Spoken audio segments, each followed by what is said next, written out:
Salut tout le monde! Alors, je préviens d'avance que cette vidéo peut être un peu choquante. J'ai même eu beaucoup de mal à la rédaction. Alors, nous allons parler de l'histoire de la psychiatrie. Alors, notre histoire commence à partir des années 1940 avec un joli monsieur, un psychiatre américain du nom de Walter Freeman. Donc, l'inventeur de cet outil digne d'un génie. Cet outil est un orbitoclaste. C'est un instrument pointu et effilé que l'on utilisait de cette manière. Insertion sous la paupière supérieure du patient, au niveau de l'orbite, comme vous le montrent ces photos. On donnait ensuite quelques petits coups avec le marteau sur le manche pour percer l'os et atteindre le lobe frontal du cerveau. Une fois en place, on bougeait l'outil de gauche à droite pour sectionner des sections nerveuses.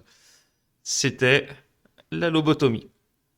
Il est clair qu'après une opération pareille, soit on finissait dans un groupe de gospel à faire la maracasse, chic chic, gna gna gna, ou bien on finissait mort.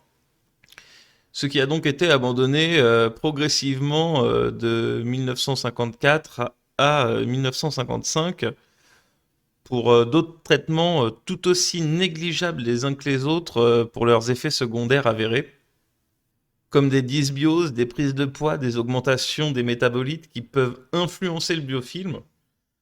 Tous les liens vers les données scientifiques sont dans la description. Derrière cette pratique de la médecine se cache toujours le même système corrompu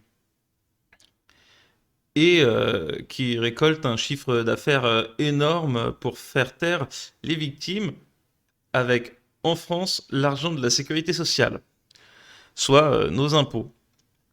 Euh, pour des soins qui n'ont pas fait leurs preuves réelles et sont nuisibles, et ce de façon perverse, avec le silence complice au sujet de certaines pathologies chroniques dont je vous parlais dans ma vidéo, des médecins plus véreux que certaines pommes, disponibles ici ou dans la description. Vidéo dans laquelle je vous explique comment le système se protège.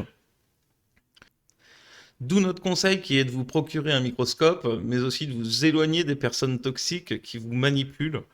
Car si on venait à les écouter, c'est avec beaucoup de recul afin d'éviter quelques problèmes supplémentaires qu'il faut le faire. Ils font semblant de ne pas comprendre, de ne pas faire exprès, d'ignorer et mettre dans des situations inconfortables et même dangereuses. Ce qui fera le sujet d'une autre vidéo sur la pollution organisée dans certains logements de location et même ailleurs.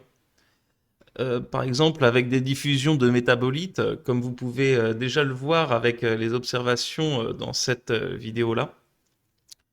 Je termine cette vidéo par attention, un métabolite peut en cacher un autre, les bactéries peuvent les transformer. Donc, portez-vous bien et à la prochaine. Tchou tchou l'équipe. Et si vous voyez pas le train, je vous le mets ici. Tchuss.